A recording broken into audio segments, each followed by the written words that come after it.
مقصد امامت کو بیان کر رہا ہے۔ آیت میں اللہ صفات امام کو بیان کر رہا ہے۔ اللہ نے امام بنانے کا مقصد اس آیت میں یوں بیان فرمایا، وَجَعَلْنَاهُمْ أَئِمَّةً يَهْدُونَ بِأَمْرِنَا، اور جان لو کہ ہم نے انہیں امام بنایا ہے۔ لب و لہجہ تحدی کا ہے، چیلنج کا ہے۔ لب و لہجے میں روب ہے، جلال ہے۔ لب و لہجے میں چیلنج پایا جاتا ہے، ہم نے بنایا ہے۔ کہیں سے آواز آتی ہے، یہ کام کس نے کیا ہے؟ ایک مرتبہ کسی اعلیٰ عرفہ مالک سربراہ کی آواز آتی ہے، ہم نے کیا ہے۔ ایک مرتبہ سارے چھاگ بیٹھ جاتے ہیں، سارے اعتراض کرنے والوں کی زبانیں بند ہو جاتی ہیں۔ کس نے کیا یہ کام؟ جب کوئی کام نیا سامنے آتا ہے تو کبھی آواز آتی ہے، کس نے کیا؟ اور اگر کسی بڑے کی آواز آئی ہم نے کیا ہے تو بات ہی ختم ہو گئی۔ اللہ کے کیے ہوئے پہ اعتراض نہیں ہوگا، اعتراض تو ان کے کیے ہوئے پہ ہوگا جن کا کرنے کا کام نہیں تھا۔ صلوات پڑھیں ذرا محمد وآلہ۔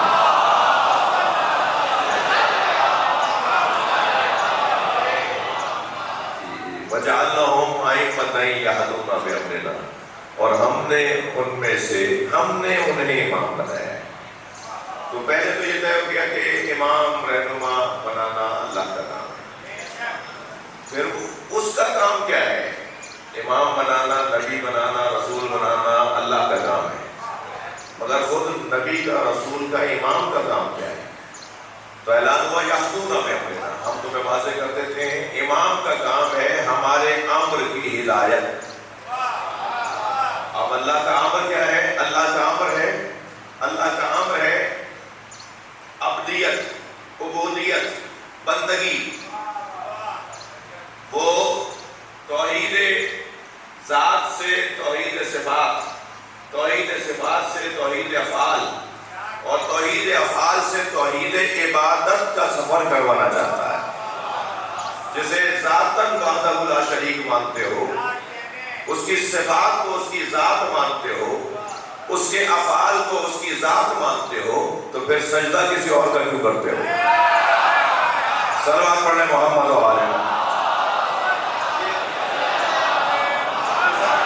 یہ چار نصاب توحید کے عقیدے کے یہ چار عنوان نصاب ہیں۔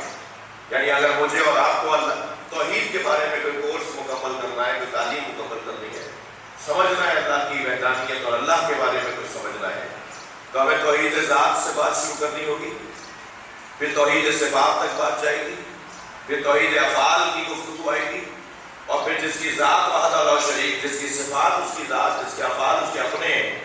ابھی مجھے تو میرے بھائیوں نے کہا ہے کہ مجلس پڑھیں، تو میں مجلس ضرور پڑھ رہا ہوں مگر میرے فعل میں یہ شریک ہیں۔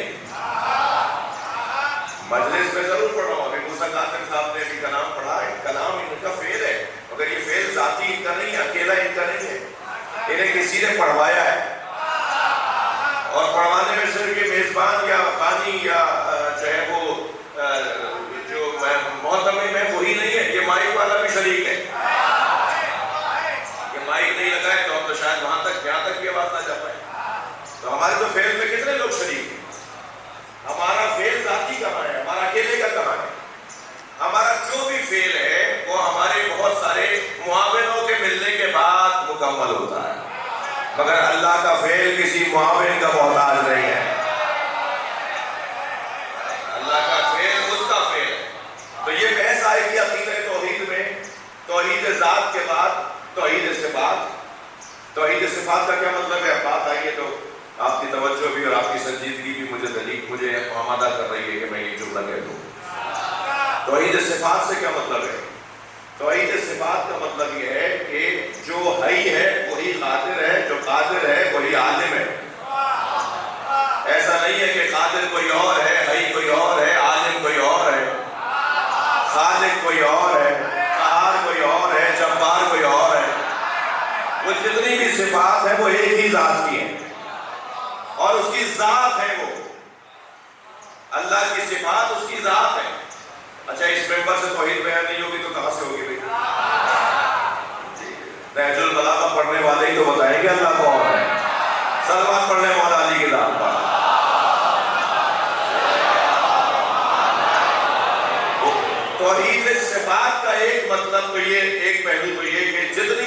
صفات ہیں وہ سب ایک ہی ہیں. جو عالم ہے وہی حی ہے، جو حی ہے وہی قادر ہے، جو قادر ہے وہی خالق ہے، جو خالق ہے وہی رب ہے. ایک تو یہ پہلو ہے توحید صفات کا مطلب کیا ہوا، اور دوسرا توحید صفات کا مطلب یہ ہے کہ اس کی صفت زائد بر ذات نہیں ہے، اس کی صفت عین ذات. آپ عالم ہیں، آپ انجینئر ہیں، آپ ڈاکٹر ہیں، آپ اور ہیں، آپ کا عالم ہونا اور ہے. اگر آپ اور عالم ایک ہی ہوتے تو ماں کے پیٹ سے آپ عالم پیدا ہوتے. آپ اور انجینئر ہونا ایک ہی ہوتا تو پھر آپ ہمیشہ سے انجینئر ہوتے. یہ بعد میں آپ کی ذات پر ایک صفت آئی ہے جسے علم کہتے ہیں، جسے مثال تجربہ کہتے ہیں. تو ہماری ذات علیحدہ ہے اور ہماری صفات علیحدہ ہے، مگر اللہ کے ہاں ذات اور صفات علیحدہ نہیں ہے. جو اللہ ہے وہی عالم ہے، جو عالم ہے وہی قادر ہے، جو قادر ہے وہی رب ہے، جو رب ہے وہی مالک ہے، مختلف نہیں ہے. اے مولانا، اب ایک مرتبہ جب توحید ذات سے توحید صفات اور پھر توحید افعال، تو پھر حق نہیں ہے کہ اسی وحدہ لا شریک کے آگے سر جھکایا جائے جس کے علاوہ کوئی ہے ہی نہیں. سب کی ذاتیں اس سے جڑی ہوئی، سب کی ذات اس سے جڑی، اس کی ذات کسی سے نہیں جڑی ہوئی. صلوات پڑھنے محمد و آلہ.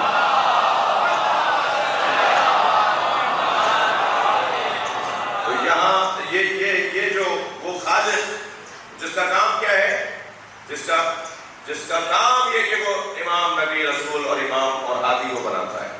کیوں بھائی؟ یہدون بامرنا، سارے معاشرے کو وہ بندگی تک لے جانا چاہتا ہے.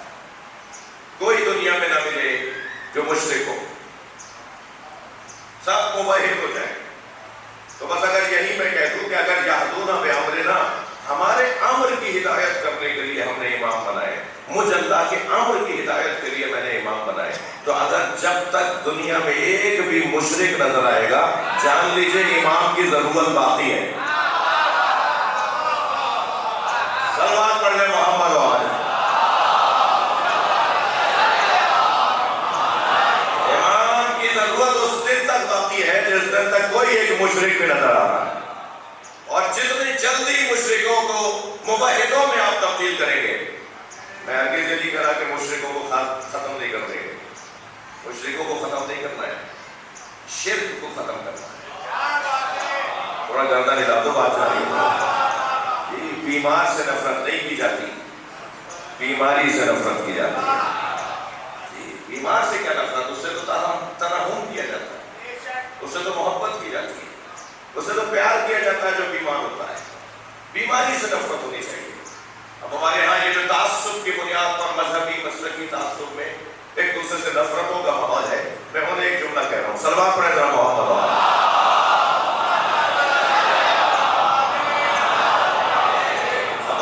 مسلکوں کی بنیاد پر، مکتبوں اور فقہوں کی بنیاد پر ایک دوسرے سے نفرت نہیں کرو، بلکہ ایک دوسرے سے پیار کرو تاکہ تمہارا مسکراتا چہرہ دیکھ کے وہ تمہاری بات مان لے. چہرہ اتار کر کسی کو نہیں سمجھایا جا سکتا، چہرہ بگاڑ کر کسی کو قائل نہیں کیا جا سکتا. بعض مبلغوں کا تو ایسا اترا ہوا چہرہ ہوتا ہے لگتا ہے ان کا چھٹا جہاز ڈوبا ہے.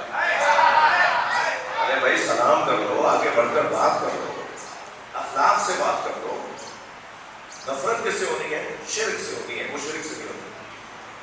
اسے بیچارے کو پتہ ہی نہیں ہے. 90% سے زیادہ لوگ ہیں جنہیں پتہ ہی نہیں ہے کہ ہمارے یہاں بیماری کیا ہے. تھوڑی سی توجہ دلانے پہ اس کی توجہ ہو جاتی ہے. تو اب یہدون بامرنا، ہمارے امر کی ہدایت. تو امر الہی کیا ہوا؟ عبدیت، عبودیت، بندگی اللہ کی. یہ ہے ہدف ائمہ اہل بیت کا. آپ دیکھیے، میں نے ابھی ایک جملہ کہا، دل کر رہا ہے اس کے لیے ایک اور منظر آپ کو دکھاؤں. اتنا کچھ نقصان ہونے کے بعد کربلا میں پھر بھی امام حسین آخری وقت میں نصیحت فرما رہے کہ میرے خون بہانے سے باز آ جاؤ. سوال یہ ہے کہ اگر اس وقت میں امام حسین کی یہ بات مان لیتے اور توبہ کر لیتے، مثال فرض تو کیا جا سکتا ہے، امام بھی یہی چاہتے تھے، امام بھی یہی چاہتے تھے کہ اگر یہ لوگ باز آ جاتے تو یہ تو اتنا خون بہا چکے ہیں، حضرت علی اکبر شہید ہو گئے،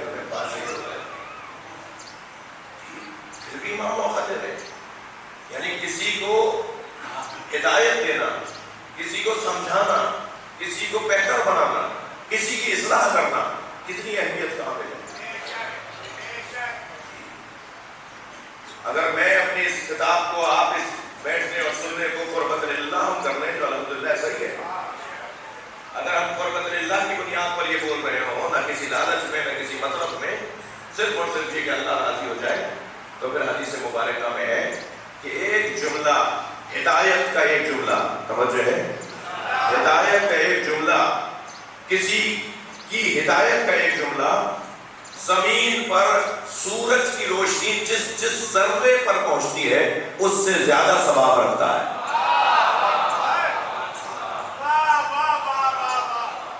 گنتی میں نہیں آئیں گے وہ ذرات، جن ذرات کے اوپر سورج کی روشنی پہنچ رہی ہے، ان کی گنتی کرو، اس سے زیادہ ثواب ہے کسی ایک ہدایت کے جملے کو بیان کرنے کا۔ 10واں سوال کیا میری بیوی جناب فاطمہ زہرا سلام اللہ علیہا،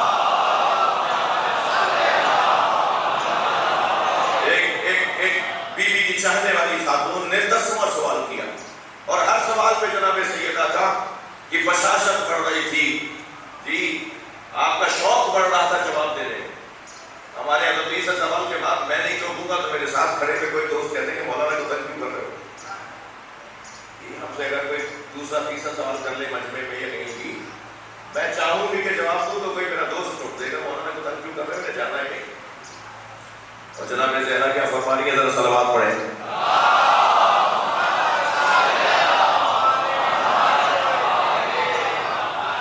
توجہ ہے دورات کی۔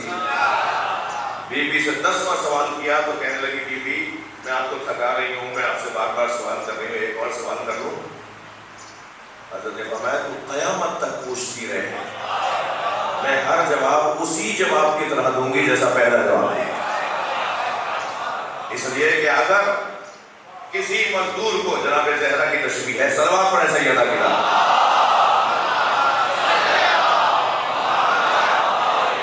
اس کی اجرت سے 100 برابر زیادہ اجرت دی جا رہی ہو، یعنی مثلاً میں بچوں کے لیے کہہ رہا ہوں کہ کسی مزدور کی 1000 روپے اجرت ہے، مثلاً اسے کہا جائے یہ کام کر دو جو اس میں سب کو 1000 ملتے ہیں، ہم تمہیں 1 لاکھ دیں گے۔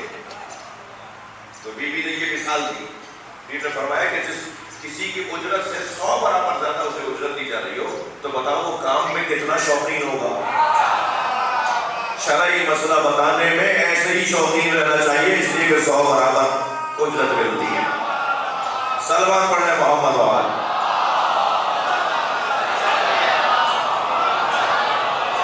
آپ کا ممنون ہوں کہ آپ توجہ سے سن رہے ہیں۔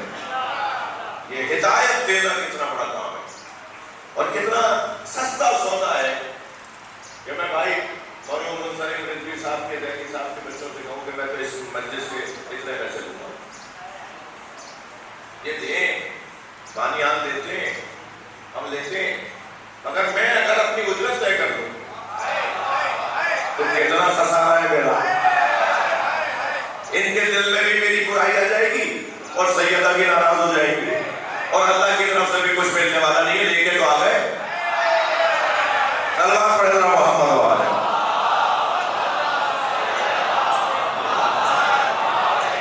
اور ایسا میں جب سنتا ہوں تو مجھے تو یقین نہیں آتا کہ کہیں ایسا ہوتا ہوگا۔ جی بانیان کہتے ہیں کہ ایسا ہو رہا ہے، مجھے یقین نہیں آتا۔ وہ تھوڑی دیر کے لیے بانی ناراض ہو جائے کہ میری بات میں یقین نہیں کر رہے، میرے ساتھ ہوا ہے، بھائی مجھے یقین نہیں آتا۔ صلوات پڑھیں محمد والے۔ اور بلند صلوات سیدہ کی طرح۔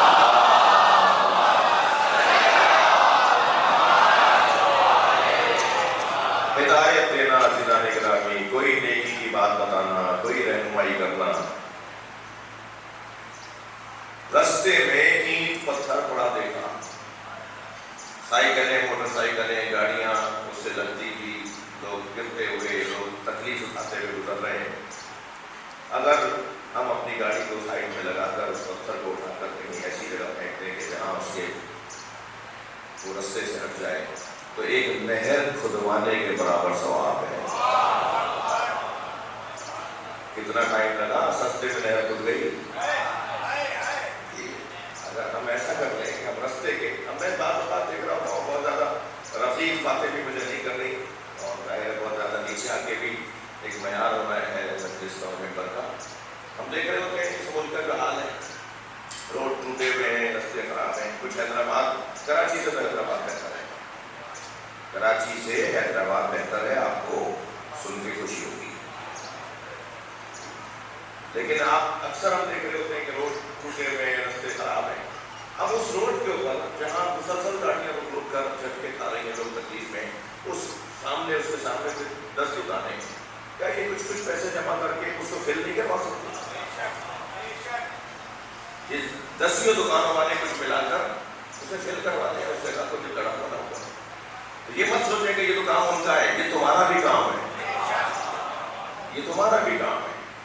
وہ ان کو نہیں کرنے میں گناہ ملے گا، تمہیں کرنے کا ثواب بھی تو ملے گا.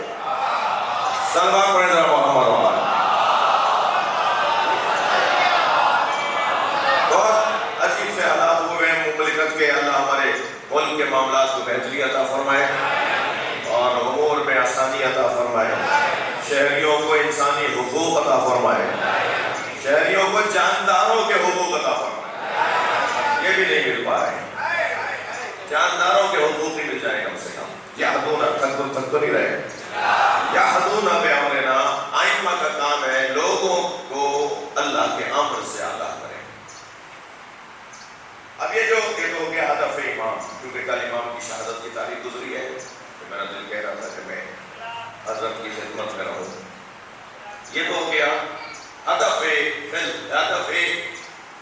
جعل امامت، ہدف قرار امامت، ہدف تقرر امام.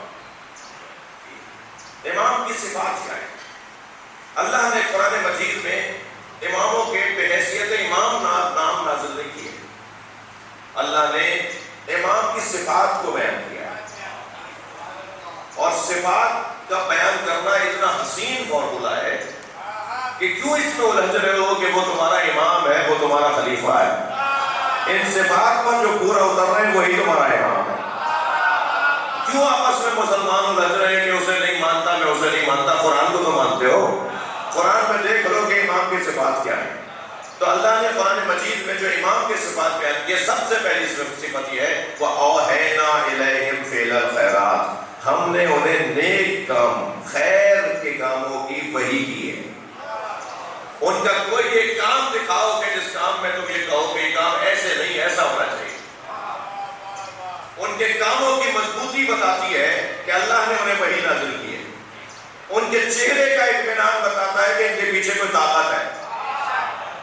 ان کی گفتگو کے اندر ایک ثبات بتاتا ہے کہ ان کے پیچھے اللہ کی قدرت شامل ہے.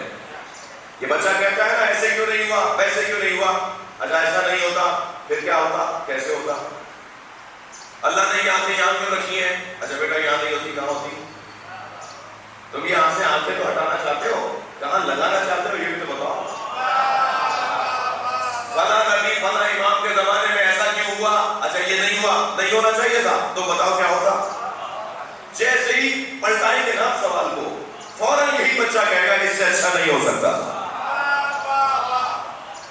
وَأَوْحَيْنَا إِلَيْهِمْ فِعْلَ الْخَيْرَاتِ وَإِقَامَ الصَّلَاةِ، اور ہم نے انہیں نماز قائم کرنے کا حکم دیا ہے. نماز کے قیام کا حکم ہے، پڑھنا تو مقدمہ ہے. وضو ذاتی طور پر واجب نہیں ہے، وضو ذاتاً واجب نہیں ہے. وضو اس وقت واجب ہوتا ہے جب نماز کا وقت ہو جاتا ہے. وضو واجب ہی نماز کی وجہ سے. جی اس وقت نماز مغرب کا وقت نہیں ہوا، اس وقت وضو واجب نہیں ہے. ابھی وضو کا کیا ہے، کس نیت سے کریں گے؟ واجب کی نیت ہی نہیں کر سکتے آپ. قربت اللہ کر لیجئے، اس لیے کہ ہمیشہ پاک اور طاہر رہنا چاہیے. لیکن نماز کی وجہ سے نماز وضو واجب ہوگا. ایسے ہی نماز پڑھنا مقدمہ ہے نماز قائم کرنے کے لیے. ہدف نماز پڑھنا نہیں ہے، ہدف نماز قائم کرنا ہے. یہ غلط فہمی بھی نہ ہو کہ نماز پڑھے بغیر قائم ہو جائے گی، نہیں ہوگی. نماز پڑھ کر ہی نماز قائم ہوگی. نماز کا قیام کا کیا مطلب ہے؟ بچوں جوانوں کے لیے ایک جملہ کہہ دیتا ہوں. نماز کے قیام کا مطلب یہ ہے کہ صبح 2 رکعت جو نماز میں نے پڑھی یا دوپہر کی جو 4 رکعت میں نے پڑھی، تو دوسری نماز تک، اور اس دن کی ساری نمازیں دوسرے دن کی نمازوں تک، اور دوسرے دن کی ساری نمازیں تیسرے دن کی نمازوں تک. اور کیا خوبصورت ہو جائے، کیا منظر بن جائے کہ میری ساری نمازیں ایک ساتھ جڑتی چلی جائیں، تو یہ ہے نماز کا قیام۔ یہ کیسے جوڑی جائیں گی، ایک دوسرے سے کیسے جڑیں گی؟ صلوات پڑھیں تو میں عرض کروں۔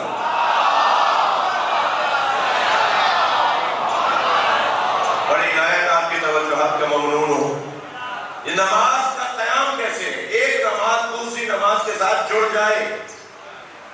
کیا مطلب ہے؟ پڑھتے رہے مسلسل، ابھی عرض کرنا۔ تو یہ ہے نماز کا قیام۔ آپ نے فجر میں پڑھی تھی نماز، آپ نے کھڑی کی، ظہر تک لے کر آؤ تو کھڑی رہے گی، ورنہ گرا دی تم نے اپنی نماز 2 منٹ بعد۔ نماز فجر پڑھنے کے 2 منٹ بعد نماز گرا دی گئی۔ نماز کو قائم کرو دوسری نماز تک، نماز کو قائم کرو تیسری نماز تک، نماز کو کھڑا رکھو دوسرے دن کی نمازوں تک۔ اور اگر کسی کی زندگی میں 80 سال تک نماز قائم رہے تو اسے آیت اللہ خامنہ کہتے ہیں۔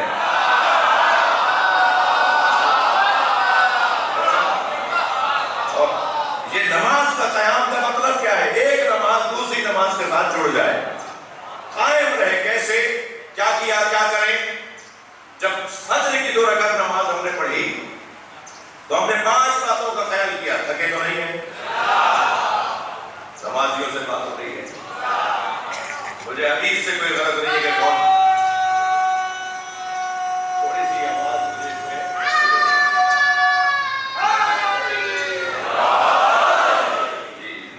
نماز کے قیام کی بات۔ فجر کی ہم نے 2 رکعت نماز پڑھی، اس میں ہمیں 5 باتوں کا خیال کرنا پڑا۔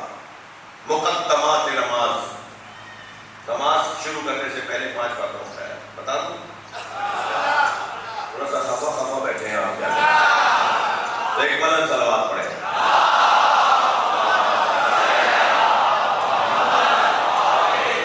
سب سے پہلی چیز طہارت بدن، طہارت لباس۔ وضو کے لیے اعضاء وضو کا پاک ہونا، یہ جو کپڑے پہن کے نماز پڑھ رہے ہیں ان کا پاک ہونا، نجس کپڑوں میں نماز نہیں ہوگی۔ البتہ بچوں کو غلط فہمی ہے، بیٹا نماز کیوں نہیں پڑھ رہے؟ مولانا میں آ رہا تھا وہ چھینٹ لگ گئی۔ تو چھینٹ نجس کب ہے؟ یہ بتاؤ کس چیز کی چھینٹ لگی؟ یہ فرار کا رستہ اپنایا ہوا ہے بعض بے نمازیوں نے۔ چھینٹ لگ گئی، بھائی چھینٹ کس چیز کی لگ گئی؟ اب ویسے زیادہ تھوڑا سا پوچھا کہ کوئی اے سی کا پانی ٹپک رہا تھا، تو اے سی کا پانی نجس کب ہے؟ جس چیز کے بارے میں مجھے علم نہیں ہے کہ یہ نجس ہے تو ہر چیز پاک ہے۔ قاعدہ قانونی ہے کہ جب تک مجھے نجس ہونے کا یقین نہ ہو وہ چیز پاک ہے۔ پاک ہونے کا یقین نہیں حاصل کرنا، نجس ہونے کا یقین حاصل کرنا۔ بھائی تھوڑا سا برداشت فرمائیے مجھے، صلوات پڑھیں محمد آباد۔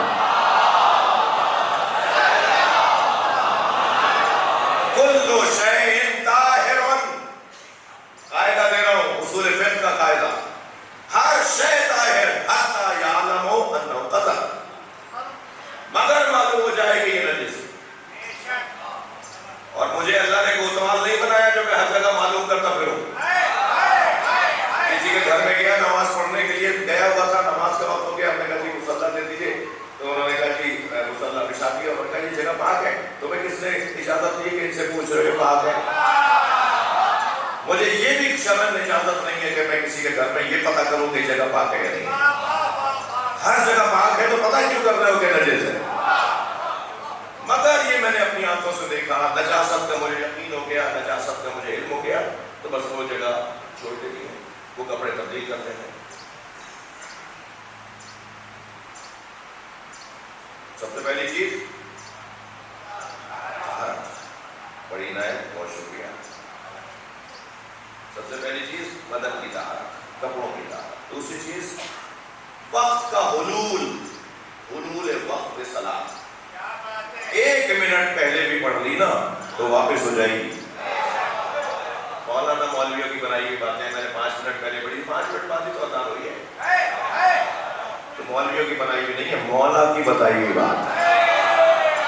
1 منٹ پہلے بھی وقت سے پہلے نماز پڑھی تو اسے دوبارہ پڑھنا ہے، وہ چلے گی نہیں وہ نماز، وہ ڈائی نہیں غلط ہوئی ہے۔ دوسری چیز حلول وقت صلاۃ۔ تیسری چیز عزیزان گرامی قبلے کا تعین، قبلے کا تعین۔ پشت کر کے نماز پڑھتے رہے، قبلہ پشت کر قبلہ نماز پڑھتے رہے، تو نماز نہیں ہے صحیح، پتہ کرنا پڑے گا. جہاں پتہ نہیں چل رہا وہاں چاروں سمت میں پڑھنا پڑے گا.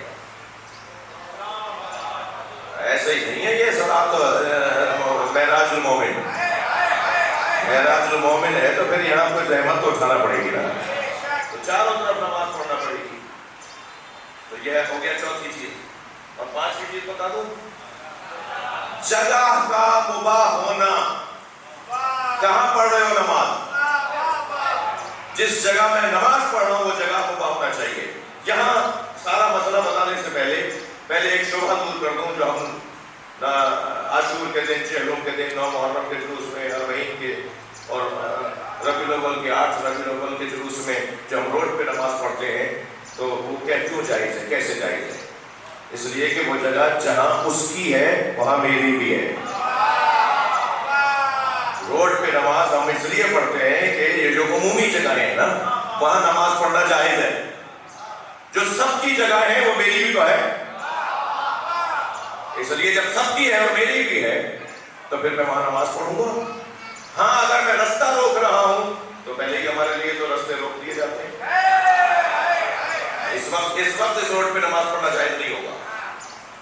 اس وقت کیونکہ ہمیں یہ اور NOC نہیں دی گئی ہے، انتظامی طور پر پرمٹ نہیں دیا گیا کہ آپ یہ روڈ پہ جلوس لے کر آئیں، مثال ہے. لیکن جب رستے روک دیے گئے، سب کو پتا ہے یہاں پر کون ہے، تو اس وقت میں اسی روڈ پہ جائز ہو جائے گی. اس وقت جائز نہیں ہوگی. عمومی جگہ ہے، جب ان کی جگہ ہے تو میری بھی جگہ ہے. اس لیے روڈوں پہ نماز پڑھنا، پارکوں میں نماز پڑھنا، عمومی جگہوں پر نماز پڑھنا جہاں میں کسی کی آمد و رفت میں رکاوٹ بھی نہیں بن رہا، وہاں نماز پڑھنا جائز ہے. 2 رکعت نماز پڑھنے کے لیے مجھے مباح جگہ چاہیے جہاں میں نماز پڑھوں تو نماز جائز ہو. عزیزان گرامی، بھائی کا پیسہ کھا کر گھر بنانے والے، بہن کا میراث میں سے حصہ نہ دے کر بہن کے حصے کے گھر میں رہ کے نماز پڑھنے والوں کی نمازیں باطل ہیں. بہن راضی نہیں ہے دادا کی ابا کی جائیداد کو بھائی تقسیم ہی نہیں کر رہا، ابا کی جائیداد کو بڑا بھائی تقسیم نہیں کر رہا، چھوٹا بھائی جو بھی بیٹھا ہے اور کہہ رہا ہے بہنوں کی ابا نے شادی تو کرنی تھی، میں کیوں دوں، جہیز تو دے دیا تھا. اور اگر ان کی اجازت کے بغیر وہ ناراض ہے تم اس گھر میں کیوں رہ رہے ہو، اسے بیچ کر ہمارا حصہ دو، تو وہاں نماز 2 رکعت جائز نہیں ہے. تو جہاں 2 رکعت اللہ نماز قبول نہ کرتا ہو وہاں مولا عباس علم کیسے قبول کریں گے، وہاں مولا حسین نیاز کیسے قبول کریں گے، وہاں مولا حسین مجلس کیسے قبول کریں گے. لہذا اس جگہ کا مباح ہونا بھی ضروری ہے. ایک صلوات پڑھ لیں محمد.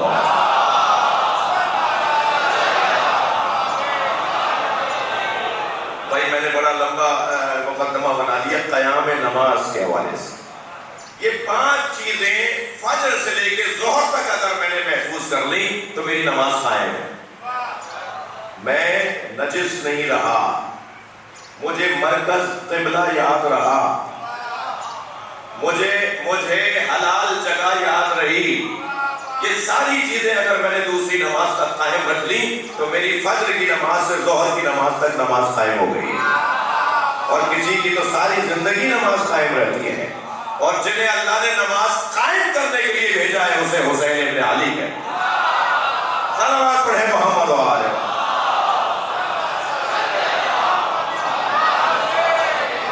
جو خود نماز ہو، جن کی محبت کے بغیر نمازیں منہ پہ ماری جائیں، ان کا قیام نماز کیا مقام اور بیان ہوگا. اقامت الصلاۃ و ایتاء الزکوٰۃ. اور ہم نے معاشرے سے فقر کو ختم کرنے کے لیے اماموں کو بھیجا ہے. ایتاء الزکوٰۃ سے مراد معاشرے میں کوئی فقیر نہ ملے. منگتے اور ہیں، مانگنے والا اپنے جیسوں سے مانگنے والا فقیر نہیں ہے، ذلیل ہے. معاشرے سے فقر کا خاتمہ، غربت کا خاتمہ، یہ ہدف ہے امام کا. کہ اللہ نے مقصد صفات بیان کیے کہ وہ ایسا کر رہے ہوں گے مسلسل. لہذا یہ گھرانہ وہ گھرانہ ہے جن سے مانگنے والا کبھی خالی ہاتھ نہیں جاتا. بلکہ اور بڑھ کر بول دوں کہ یہ مانگنے کے بھی محتاج نہیں ہے، انہیں اس کی بھی ضرورت نہیں ہوتی کہ ہم سے مانگے. یہ سوال سے پہلے عطا کرنے والا گھرانہ. ابھی سامنے سے عطا کر دیتے ہیں، اور ہر ایک کو عطا یہ اپنے حساب سے کرتے ہیں، اس کی ضرورت کے مطابق نہیں کرتے۔ توجہ ہے؟ یہ فلاں کی 2 روٹیوں کی ضرورت ہے تو امام نے 2 ہی دے دی، نہیں، یہ اس کی ضرورت ہوئی، یہ اس کے حساب سے نہیں دیتے، اپنے حساب سے دیتے ہیں۔ مانگنے والا تو مسکین تھا نا، یہ 5 نے روٹیاں کیوں دی؟ مانگنے والا تو یتیم تھا نا، یہ سارے گھر نے کھانا کیوں دیا؟ مانگنے والا تو اسیر تھا نا، یہ سارے گھرانے نے اپنا کھانا کیوں دیا؟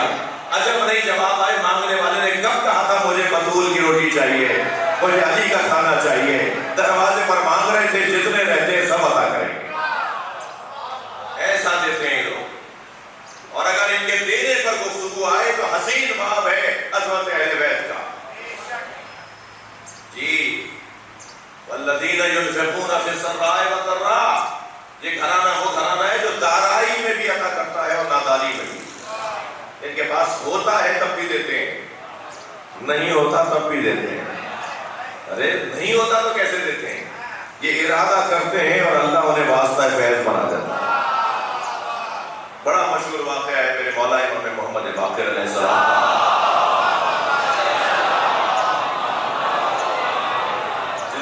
جس میں ایک شخص نے آ کر حضرت سے کچھ مانگا، مولا میں غریب ہوں، مسکین ہوں، میرے پاس پیسوں کی کمی ضرورت ہے، مجھے کچھ دے دیں۔ حضرت نے فرمایا نہیں ہے ہمارے پاس۔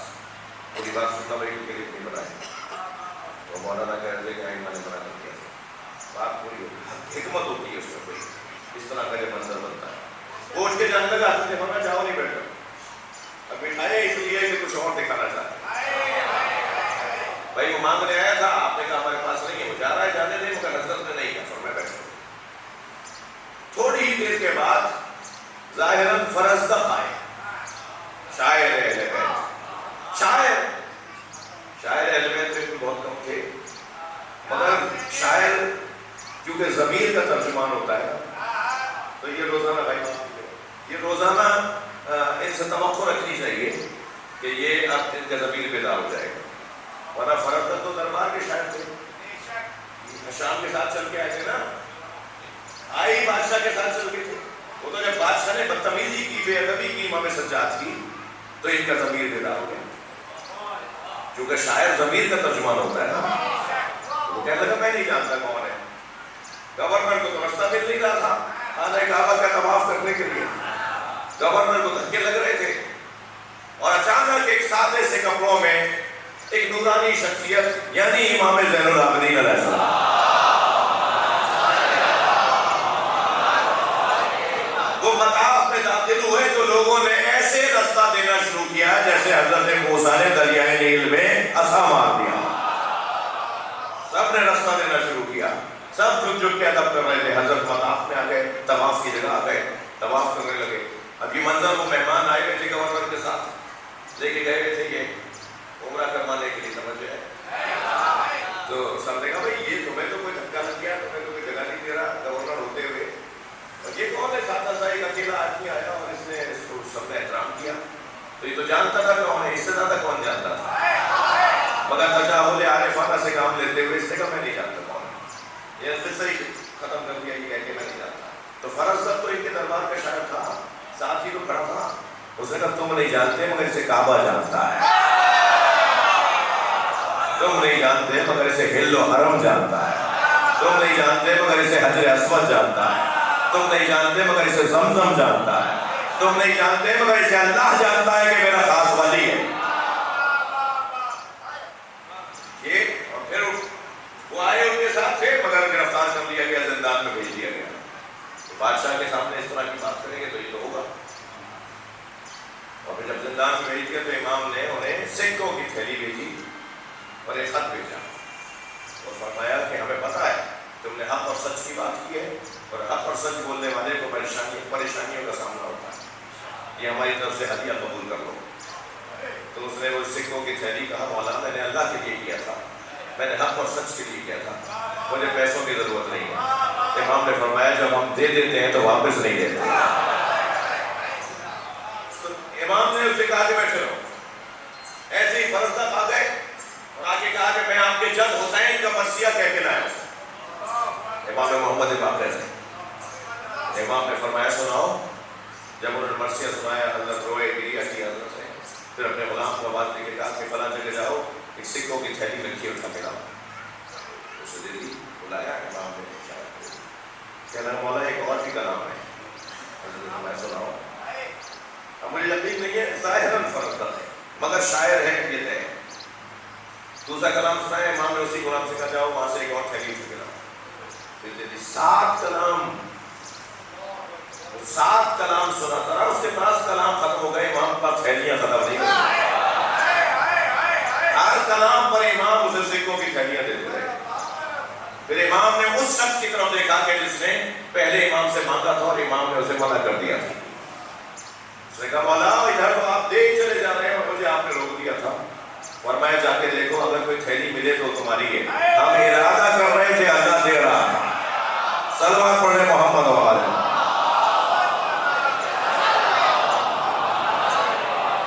یہ شاید میرے مولا نے ایک منظر دکھایا ہے اپنے چاہنے والوں کو کہ ہمارا معاملہ اللہ کے ساتھ ایسا ہے، معاشرے سے فقر کا خاتمہ، نادانی کا خاتمہ۔ اگر میرے عزیزوں، میرے بھائیوں، آج کہیں کوئی فقیر اور مسکین اور واقعی فقیر اور مسکین مل رہا ہے تو جان لیجئے ابھی امامت کا کام باقی ہے، اور وہ منظر بنے گا کہ جب لوگ صدقہ لے کے فقیروں کو ڈھونڈ رہے ہوں گے اور کسی پھٹے حال کو دیکھ کر اسے صدقہ دینا چاہیں گے تو وہ کہے گا میرے حال پر بچ جاؤ، میں خود صدقہ لے کے نکلا ہوں کسی کو دینے کے لیے۔ وہ دور امام مہدی کا زمانہ ہوگا۔ سلوات پڑھ لیں امام کے ظہور کے لیے۔ اقام الصلاۃ و ایتاء الزکوٰۃ وکانوا لنا عابدین۔ اور 5ویں صفت یہ ہے کہ وہ صرف اور صرف ہمارے بندے ہیں، ہماری بندگی کرتے ہیں، وہ کسی کی عبدیت میں نہیں ہے، وہ صرف مجھے راضی کرتے ہیں، مجھے اللہ کو راضی کرتے ہیں۔ 7 جگہ آسمان گرتا زمین پھٹتی، کربلا میں، شام میں ایسے منظر بنے، مگر جب بھی یہ منظر بنتا تھا امام معصوم، امام حسین، امام سجاد اور تالی دل معصوم جناب زینب فوراً اللہ کا شکر ادا کرتے تھے۔ کانوا لنا عابدین، یہ صرف ہمارے بندے ہیں، یہ دیکھتے ہیں کہ میں کس میں راضی ہوں، اگر میں راضی ہوں تو یہ تکلیفوں کو برداشت کرتے ہیں۔ وہ 7 جگہیں بتا نہیں پاؤں گا میں کہ جہاں آسمان ہلنا شروع ہو گیا تھا، زمین پھٹنا شروع ہو گئی تھی، سیاہ آندھیاں چلنا شروع ہو گئی تھی، قیامت کے آثار نمودار ہو گئے تھے، مگر جس پر مصیبت آ گئی تھی وہ فوراً کہہ دیتا تھا شکراً للہ، یا اللہ تیرا شکر ہے۔ جب یہ بندہ ہی شاکر ہے اور راضی ہے تو پھر اللہ قیامت کو نہیں کھاتا تھا۔ ایک جگہ جناب زینب نے کہا تھا، ایک جگہ جب کہا گیا نا زینب کو دربار میں لایا جائے اور ظالم بیوی کو دربار میں لے جانے کے لیے آگے بڑھے تو بیوی نے فرمایا میں اس دربار میں نہیں جاؤں گی، دربار میں تماشا دیکھنے والے آل رسول کا تماشا دیکھنے والے بیٹھے، میں اس دربار میں نہیں جاؤں گی۔ جب کسی نے بیوی پہ ہاتھ اٹھایا نا،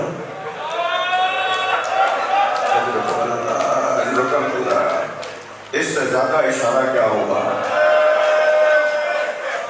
ہم تو صحیح طرح سے مصائب پڑھ بھی نہیں پاتے اور 1400 سال کے بعد ہم سے سنے بھی نہیں جاتے۔ سلام ہو امام سجاد پر، جن کی آنکھوں کے سامنے ان کی بہن کو تماچا مارا گیا، جن کی آنکھوں کے سامنے ان کی پھوپھیوں، ان کی ماؤں کو ہاتھ اٹھایا گیا ان پر۔ جب ایک ظالم نے جناب زینب پہ ہاتھ اٹھایا نا تو بیوی نے آواز دے کر کہا اس وقت خاموش، جیسے ہی جناب زینب نے آواز دی خاموش تو ساری کائنات خاموش ہو گئی۔ اونٹ نے اگر پیر اٹھایا تھا تو اٹھا رہ گیا، اونٹ کے گلے میں جو گھنٹی بج رہی تھی وہ جھولتی بھی جہاں گئی تھی وہیں رک گئی۔ روایت کہتی ہے سینوں میں سانس رک کے رہ گئے تھے، ساری کائنات ساکت ہو گئی تھی، یعنی قیامت لا رہی تھی جناب زینب۔ ایک مرتبہ جناب امام سجاد کی آواز آئی، اماں انت عالمۃ غیر معلمہ۔ وہ بھی اماں آپ کو تو پتا تھا کہ کیا ہوگا، وہ بھی اماں ذرا دنیا کو سانس لینے دیں۔ تب حکم امام پایا تو جناب زینب نے تلوار کی طرف قدم اٹھا دیا، اجرکم اللہ، اور پھر جو ساری کائنات رکی ہوئی تھی وہ دوبارہ سے اپنی جگہ پر آ گئی۔ وہ 7 جگہوں میں سے 2 جگہیں بتا دوں جہاں زمین پھٹتی اور آسمان گرتا۔ ایک جگہ تو وہ جب علی اصغر کے گلے پہ خنجر لگا، علی اصغر کے گلے پہ تیر لگا، اور ایک جگہ وہ جب حسین کے گلے پہ خنجر چلا۔ دلیل یہ ہے کہ جب امام کے گروہ اقدس پہ خنجر چل رہا تھا، جناب زینب تو کچھ بن نہ پائی تو خیمے میں آئی اور امام سجاد کا بازو ہلایا اور فرمایا زین العابدین میرے لال اٹھو۔ کہا پھوپھی اماں اگر میرے بدن میں سکت ہوتی تو زحمت نہ دیتا، مجھے سہارا دے کے اٹھائیے۔ جناب زینب نے امام سجاد کو سہارا دیا، فرمایا وہ عصا رکھا ہے وہ مجھے دے دیجیے۔ بیوی کہیں ہے عصا لا کر امام کو دیا ہے۔ امام نے عصا ہاتھ میں لے کر کھڑے ہوئے اور فرمایا خیمے کا پردہ ہٹائیے۔ اب جناب زینب نے جو ختم خیمے کا پردہ ہٹایا، حجت خدا کا سر نیزے پہ سوار کیا جائے۔ امام نے آواز دے کر کہا السلام علیکہ یا ابا عبداللہ۔ اجرکم اللہ، اجرکم اللہ۔ ہو گئی مجلس ہزاروں آنکھوں میں آنسو آ گئے۔ اللہ آپ کو اس کا اجر و ثواب عطا فرمائے۔ وہ کیفیت کیسی کیفیت تھی جب جناب زینب دربار میں لائی گئی اور ایک مرتبہ یزید کا انتظار کیا جا رہا ہے۔ جب سارے مہمان کرسیوں پہ آ کے بیٹھ گئے تو پھر یزید اپنے تخت پہ آ کے بیٹھا۔ رونے والوں مہمانوں کو کرسیوں پہ بٹھایا تھا، نبی ذاتیوں کو کھڑا کیا گیا تھا۔ اجرکم اللہ۔ ایک مرتبہ ایک تشت لا کے یزید کے سامنے رکھا۔ یزید کے برابر میں اس کے پاس ایک چھڑی رکھی تھی۔ اس نے وہ چھڑی اٹھا کے اس تشت سے رومال ہٹایا۔ جب رومال ہٹا تو کٹا ہوا حسین کا سر۔ جناب زینب کی آواز آئی بھائی میرا سلام۔ جناب رحاب کی آواز آئی میرے مولا میرا سلام۔ ایک مرتبہ یزید نے وہ چھڑی امام کے لبوں پہ لگانا شروع۔ سخت منظر ہے، مقتل کے سخت منظر ہے۔ جب وہ چھڑی اس نے امام کے لبوں پہ لگائی نا تو ایک صحابی رسول ہے زید ابن ارقم، وہ وہاں پر بیٹھے ہوئے تھے۔ اب وہ کس طرف سے آئے تھے یقین ضروری نہیں ہے کہ وہ تماشا دیکھنے آیا ہو، شاید وہ آئے اسی کام کے لیے تھے جو اب وہ کام کریں گے۔ جیسے ہی یزید نے وہ چھڑی امام کے لبوں پہ لگائی نا تو ایک صحابی رسول کھڑے ہو گئے اور آواز دے کر کہنے لگے یزید یہ چھڑی ہٹا لے، میں نے ان لبوں کو نبی کے لبوں سے لگتے دیکھا ہے۔ نبی اپنے لبوں کو ان لبوں سے لگاتے تھے، نبی ان لبوں کا بوسہ دیا کرتے تھے۔ زید ابن ارقم کو کوڑے مارتے ہوئے دربار سے نکالا، رو لیے، ہو گئی مجلس۔ مگر میرا دل کہہ رہا ہے کہ اس دربار میں ایک مسیحی نے بھی کوئی خدمت کی ہے۔ اجرکم اللہ۔ جب جناب زینب نے خطبہ دے دیا، جب امام سجاد نے خطاب فرما لیا اور آئے بیٹھے مہمانوں میں جو جتنے چند فیصد ہی صحیح جنہیں پتہ ہی نہیں تھا کہ ہمیں کس کا تماشا دکھانے بلایا ہے، ہمیں تو یہ کہہ کے بلایا ہے کہ باقی نے خروج کیا تھا اس کے بچوں کو اسیر بنا کر لے آئے ہیں، اب ان کا تماشا اس کامیابی پہ جشن منایا جا رہا ہے۔ تو ان میں کچھ ایسے لوگ تھے جنہیں پتہ ہی نہیں تھا کہ ہمیں کس کے لیے بلایا جا رہا ہے۔ ان میں ایک مسیحی بھی تھا، ایک عیسائی بھی تھا۔ جب بیوی کا خطبہ ہو گیا، امام سجاد کا خطبہ ہو گیا اور یزید نے امام حسین کے سر کی توہین کی تو وہ مسیحی کھڑا ہو گیا، کہنے لگا میں تمہارا مہمان ہوں، مجھے تم سے ایک سوال ہے۔ ہمارے ہاں حضرت عیسیٰ سے منسوب اگر جوتیاں بھی ہوتی ہیں تو ہم ان جوتیوں کو ممبر کے سب سے اونچے زینے پہ رکھتے ہیں۔ یہ تو بتا رہے ہیں کہ یہ تمہارے نبی کے بچے ہیں۔ ابھی انہوں نے خطاب کیا ہے کہ ان کے بدن میں نبی کا خون ہے، یہ نبی کی اولاد ہے، تمہارے نبی کی اولاد ہے، یہ کیسے تم نے اپنے ہی نبی کے بچوں کو مار دیا؟ تو یزید نے حکم دیا کہ اسے مارتے ہوئے باہر لے جاؤ۔ تو اس نے کہا مجھے باہر ضرور لے جاؤ مگر مجھ سے کلمہ سن لو. اور اس نے کہا لا الہ الا اللہ محمد رسول اللہ علی ولی اللہ. کہ ایک مرتبہ کسی نے آواز دے کر کہا یہ تو تمہیں مار رہا ہے تم مسلمان ہو رہے ہو. کہنے لگا رات کو خواب میں عیسیٰ آئے تھے. رات کو عیسیٰ مسیح میرے خواب میں آئے تھے اور ان کے ساتھ ایک نورانی شکل والا بزرگ بھی تھا. میں نے حضرت عیسیٰ سے پوچھا یہ کون ہے؟ کہا یہ محمد مصطفیٰ ہیں اور یہ میرے ساتھ تمہارے پاس اس لیے آئے کہ کل تمہیں دربار میں بلایا جائے گا. وہاں نبی کے بچوں کو اسیر بنا کے لایا جائے گا. تم نبی کے بچوں کی حمایت کر لینا. مصطفیٰ تمہیں جنت کی بشارت دیتے. الا لعنت اللہ علی الظالمین فسیعلم الذین. یا اللہ ان نمازوں پر رحمت نازل فرما. مرحومین مغفورین کے درجات کو بلند فرما. کی کوتاہیوں سے درگزر فرما. انہیں اعلیٰ علیین میں مقام عطا فرما. جنت الفردوس میں جگہ عطا فرما. آسمان نگان کو کار خیر کی توفیق فرما. امام زمانہ کے ظہور میں تعجیل فرما. دعاؤں کی قبولیت مرحومین کے مغفرت کے لیے بلند تر صلوات.